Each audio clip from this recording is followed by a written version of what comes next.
Fight for the unborn. The FDA changes long-standing regulations on abortion pills. We have pro-life reaction. Coronavirus crisis. New developments in the fight against the pandemic as cases continue to rise. Around the clock, a parish in Maryland goes to great lengths to spend time with our Lord.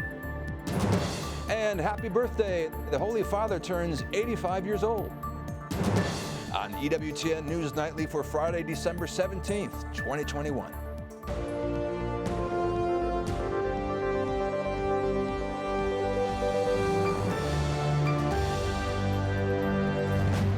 Good evening from Washington, D.C. I'm Owen Jensen, in tonight for Tracy Sable. Health regulators in the United States are lifting restrictions on how women obtain the abortion pill. The Food and Drug Administration will no longer require women to pick up the medication in person. Instead, women will now be able to get a prescription via an online consultation and receive the abortion pills through the mail. Earlier this year, the FDA stopped enforcing the in-person requirement, citing the pandemic. And pro-lifers call it a major setback for the unborn. A statement from the Susan B. Anthony list says in part, quote, abortion activists' longtime wish has been to turn every post office and pharmacy into an abortion center. They promote abortion drugs as easy, painless, and private. Science says otherwise, end quote. For more on this now, for more details, let's go to Tessa Longbons, Senior Research Associate at the pro-life Charlotte Lozier Institute. Tessa, great to see you. What is your reaction first to this decision by the FDA? Well, this is a flawed decision based on flawed data. And of course, chemical abortion is dangerous for unborn babies, but it's dangerous for women as well. And this new decision by the FDA is going to put women at risk. So I'm at home watching this thinking, as a viewer, let's say, so now any woman out there who wants to get an abortion can just do this consultation online and bam, a pill comes in the mail and you can end the life of your baby. Is that easy? Unfortunately, yes. So ever since the FDA approved the abortion pill, it's had regulations on it because the FDA understands that this is a dangerous drug. But during the pandemic, the FDA rolled back some of those protections, allowed the drug to be sent through the mail. And now with this recent decision, they've made that rollback permanent. So now it's available with an online consultation, available through the mail, and it looks like it's going to be available in pharmacies as well. So certainly increasing the spread of abortion pills and increasing the risk for women with a lack of medical oversight. But we're still in the pandemic, right? So why this switch? Why the timing of this now? Well, this has certainly been something that the abortion industry has been pushing for. They want the abortion pill to be as easily accessible as possible. They want it to be widely available. And so they took advantage of the pandemic to get the FDA to temporarily suspend the requirement that the pill be dispensed in person, but they wanted to make that official. And so they pushed the FDA to make this decision, even though we know that not all complications are getting reported, and that in fact, a recent study from CLI shows that emergency room visits from chemical abortion have been increasing rapidly over the past few years. In fact, we've seen a 500% increase in chemical abortion-related emergency room visits. Can the FDA decision be reversed? Well, certainly, and that's something that we would like them to do. We would like them to reinstate these protections for women. We would like to have them just reinstate the regulations that they had from the very beginning, which was that the pill would only be available from qualified physicians who could screen women for contraindications to the drug and make sure that they weren't being coerced or forced into having an abortion. And so the FDA should go back to that and keep the pill from being available through the mail where it could fall into the wrong hands or where women are now being exposed to increased opportunities for coercion and abuse. So let's lay this out for a second. Look at the big picture here. We've got the Supreme Court hearing the oral arguments on the Mississippi law. You've got the Texas heartbeat law that remains in effect, thankfully, saving lots of lives there. Is this the pill through the mail thing sort of an end around as if the abortion industry is thinking that Roe v. Wade is going to be gone and they're going to just try to circumvent it that way?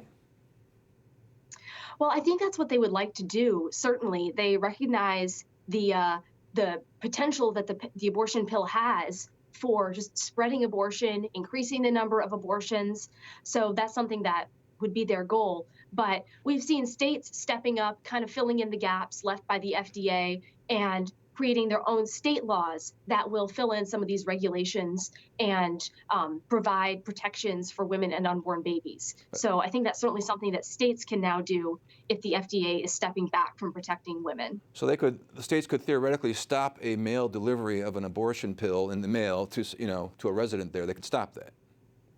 Yes, states can set their own laws to prohibit abortion by mail and make sure that any woman who is undergoing a chemical abortion receives an in-person physical exam from a qualified physician. And again, because we've seen that, go ahead, finish your thought.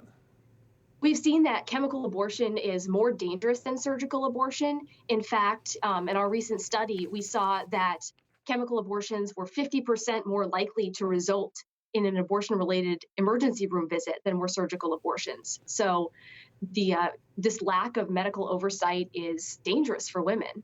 It's simply just, to me, is this the decision, again, just through the mail? Where is this all going? I mean, is this, where do you see this in 5-10 years from now? It's easy, I mean, how much easier can it get, tragically?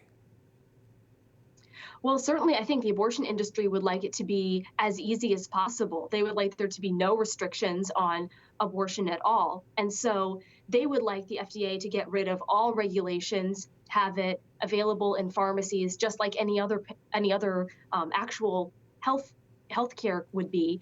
But for the time being, certainly a setback to see this available through the mail. But I'm glad to see that the FDA has kept some regulations because we know that it is risky, and we need to make sure that it's not available like any other medication would be. Yeah, it's not healthcare, and it shouldn't be treated like that. It's obviously going to kill babies, and again, as you mentioned, very dangerous to women. How many lives lost since, I think, back when this was first kicked in? Was it? I forget what. Do you know the number offhand? How many women have lost their lives? Yeah, so since 2000, when the FDA approved it, at least 24 women have lost their lives. There may have been others. One thing that we saw in our study was that these complications were underreported, often misreported as miscarriages. And so the data is very poor. We don't even know how many women have been harmed or have lost their lives. And of course, the unborn babies that have lost their lives. So it's a decision that was made with very bad data. We just don't even know the extent of the damage that's been done. All right. Well, Tessa Longbons, at the Senior Research Associate at the Pro-Life Charlotte Lozier Institute, thank you very much for updating us on that, and please join us anytime down the road for further developments. Thanks so much for having me. Okay. Merry Christmas. The heartbeat law in Texas remains in effect tonight. The law prohibits abortions once a heartbeat is detected. Supporters say it has saved countless lives. The law continues, however, to be challenged in the courts. The Supreme Court just returned a lawsuit involving the Texas law to a federal appeals court. Texas says it wants to keep the case tied up at the appeals level. President Joe Biden offers a stern warning once again for people who are unvaccinated. He says this winter could be rough. His administration is expecting a surge in COVID cases, with Omicron soon becoming the dominant strain. Even fully vaccinated people can catch the Omicron variant, but it's believed they are better protected from serious illness. President Joe Biden speaking to graduates at South Carolina State University today about learning during COVID. I know it wasn't easy.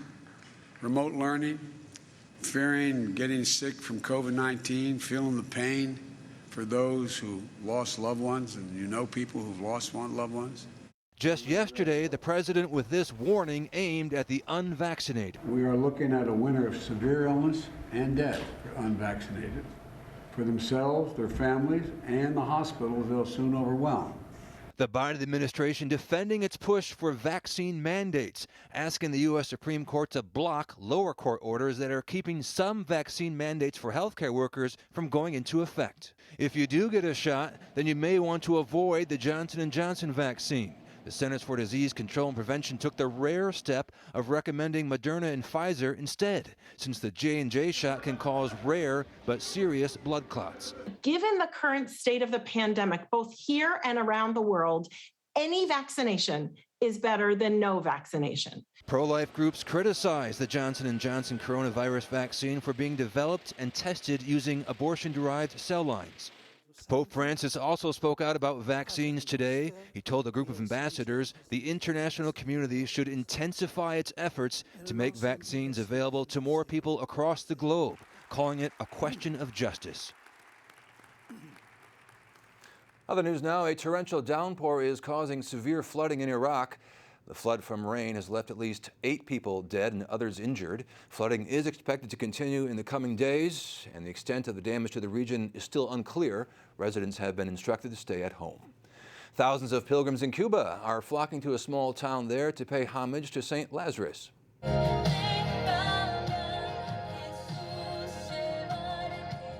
Cardinal Garcia Rodriguez blessed pilgrims at the Church of St. Lazarus in Rincon. Some of the faithful say they have made the journey for more than 20 consecutive years. They walk and sometimes even crawl to fulfill promises to one of the island's most revered figures. They say it is a thank you to St. Lazarus for his good deeds throughout the year. Pope Francis is celebrating his 85th birthday today. The Holy Father continues to travel and work despite having intestinal surgery this past summer. His predecessor, Pope Benedict XVI, retired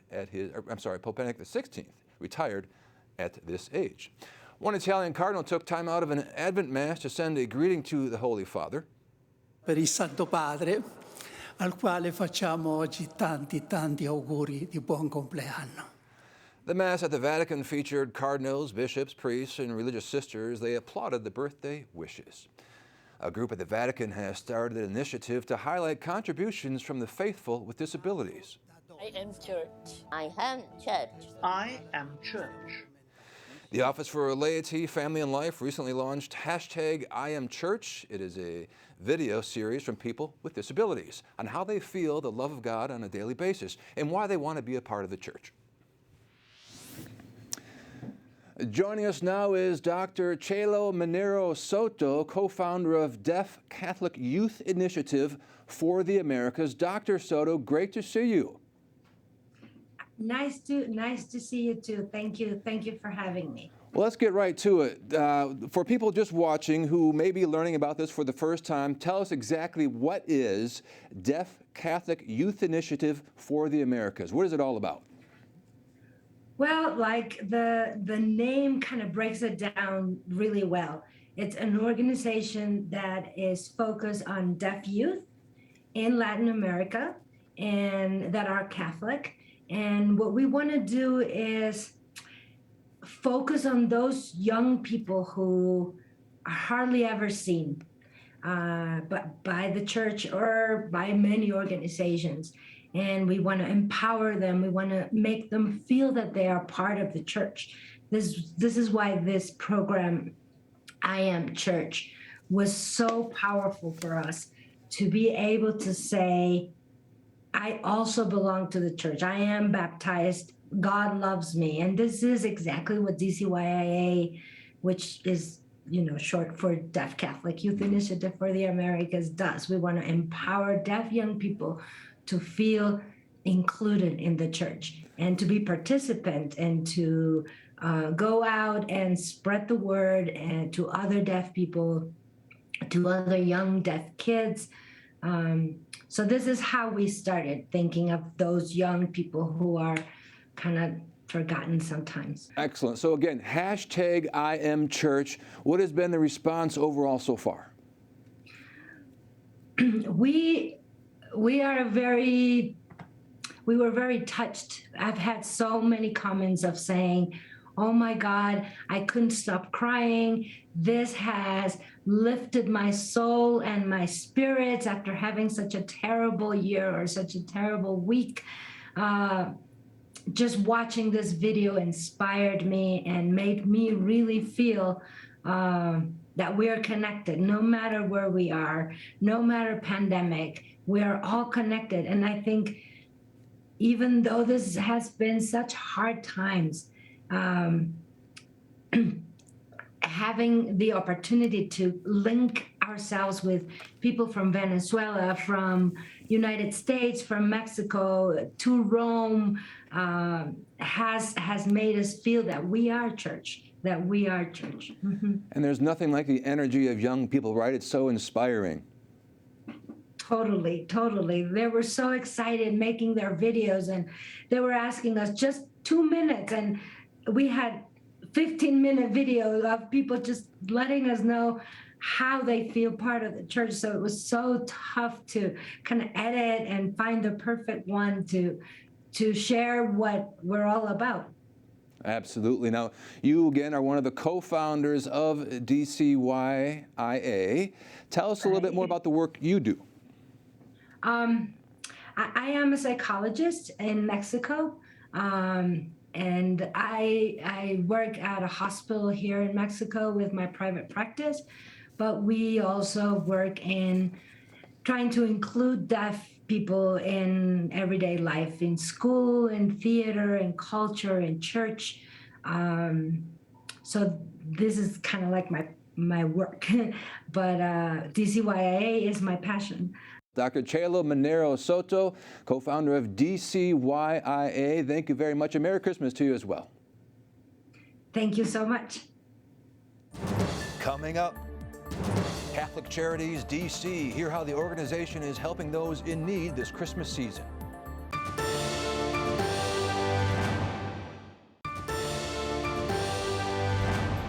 Washington, D.C. has over 5,000 people who are homeless. The Catholic Charities of the Archdiocese of Washington does outreach to those affected by homelessness. It connects them to shelter and a place to sleep, especially during the cold winter months. And the group says it gave out 125 winter coats in one shelter thanks to a donation by the Order of Malta this week. They also add there are a number of holiday volunteers at homeless shelters this time of year. The U.S. Senate has confirmed Rashad Hussain as Ambassador at Large for International Religious Freedom. And EWTN News in-depth host Montse Alvarado joins me now with more. And Montse, great to see you. What does this pick mean? And first of all, for folks at home who might not know exactly what the Ambassador at Large for International Religious Freedom does, please fill us in. Sure. Great to see you, by the way. It's great to be here with you. The State Department has this Office for International Religious Freedom. It's a little bit of a watchdog, a little bit of a protection for religious freedom to make sure that all of foreign policy and things coming into the United States as well have that sensibility in mind. It's a really important office, very important pick. All right. Well, what will his priorities be? I'm not sure what his priorities will be, but it's great to see someone that was hotly contested because of his faith.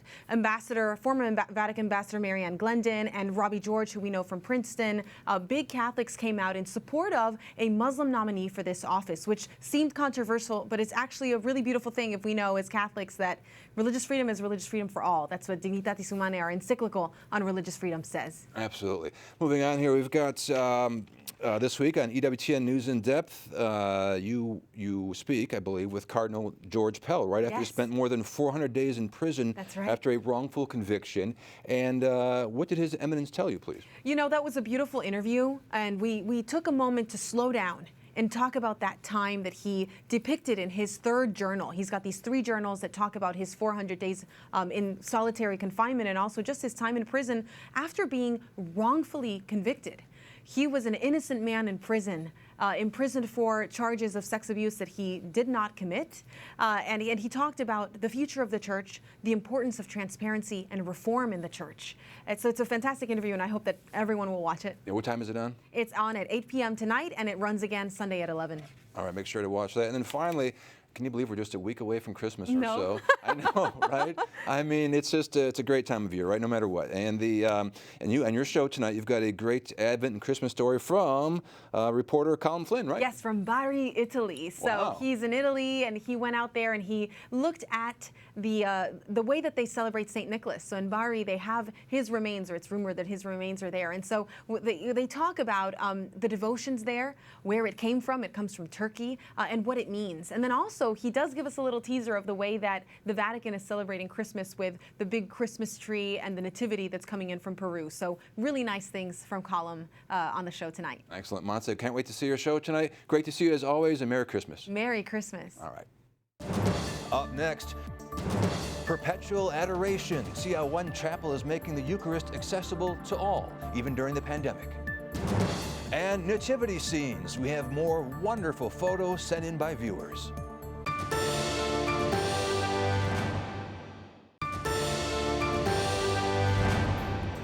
Eucharistic adoration is an important part of any Catholic's prayer life, and one church in Maryland is making sure it never stops. Correspondent Mark Irons reports on the impact Perpetual Adoration is having on the people who make it a part of their lives. For years, this chapel in Gaithersburg, Maryland, outside the nation's capital, has been open day and night. In a busy, noisy world, it's a place where it's quiet. In a confused world, it's a place where there's truth. Grace Morrison calls it her lifeline, a place where she can spend time before God. This is where I come to talk to my friend, to hear what the Lord wants. Morrison comes at least once a week for an hour to the Adoration Chapel at St. John Newman Parish. Of course, Christ is everywhere. God is everywhere. He's created all things, but He's given us this very unique opportunity to be in front of Him face to face. Father Stefan Yap, parochial vicar of the parish, says the devotion to perpetual adoration here is strong. 24 hours a day, 7 days a week. Every hour is booked by at least one person adoring Christ, fully present in the Eucharist. He is out, He is on the altar, and allows us to be close to Him. People couldn't visit the Blessed Sacrament indoors when in-person worship stopped last year, but Perpetual Adoration began in 2002, and they found a way to keep it going during the coronavirus pandemic. For almost 20 years, this parish has had perpetual adoration. Even during the pandemic, when the chapel doors were locked, the Blessed Sacrament was placed right inside these doors, and people would pray outside.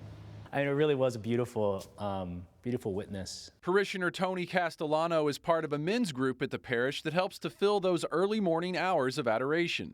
Okay, 4 o'clock in the morning, 2 o'clock in the morning. He says the extra effort to keep it perpetual is all worth it, and it's having an impact on the church community. You experience the body of Christ in the lives of those who are here.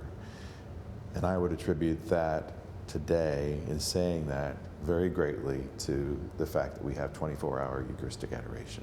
St. John Paul II once said, "From the Eucharist comes strength to live the Christian life and zeal to share that life with others." Tony Castellano's son, Steve, is in the seminary, and parishioners at St. John Newman say one of the fruits of adoration has been the number of vocations to the priesthood and religious life that have formed at the church. Grace Morrison has one son in seminary and 2 who are priests. She believes their time in adoration was preparation.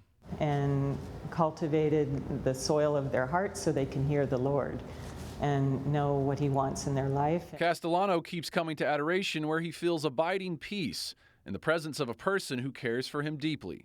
The only thing that person wants to do is put their arms around you and say, I love you. I died for you. And that brings me back. In Gaithersburg, Maryland, Mark Irons, EWTN News Nightly. Beautiful story. Thank you, Mark. Before we go this week, we are sharing more of your nativity scenes. First, we have the Anello family in Parkland, Florida, sharing this unique creche. Next up is Phyllis Weber. She sent in this picture, a nativity scene on her windowsill. Thank you so much. I love that. That's really, really sharp. Now take a look at this one from Matthew Miller in Sierra Vista, Arizona. He says his daughter-in-law sketched the scene, he cut the wood, and his grandchild painted it. True team effort. Gorgeous, isn't it? Makes you feel good. And finally, Jason sent this photo of his grandmother, Adeline Baptista's nativity. That is terrific. Wonderful job. All the hard work that goes into these, just really amazing. Thank you very much for sending those in. And we wish you all a Merry Christmas, everybody. And to share yours, keep those pictures coming. Christmas is still a week away. Just send a picture to EWTN News Nightly at EWTN.com or to our Facebook and Twitter accounts. Be sure to include your name and location, and you could see it featured right here on EWTN News Nightly. We thank you very much for watching tonight and this week. For the entire EWTN News Nightly team, I'm Owen Jensen. Good night, and God bless.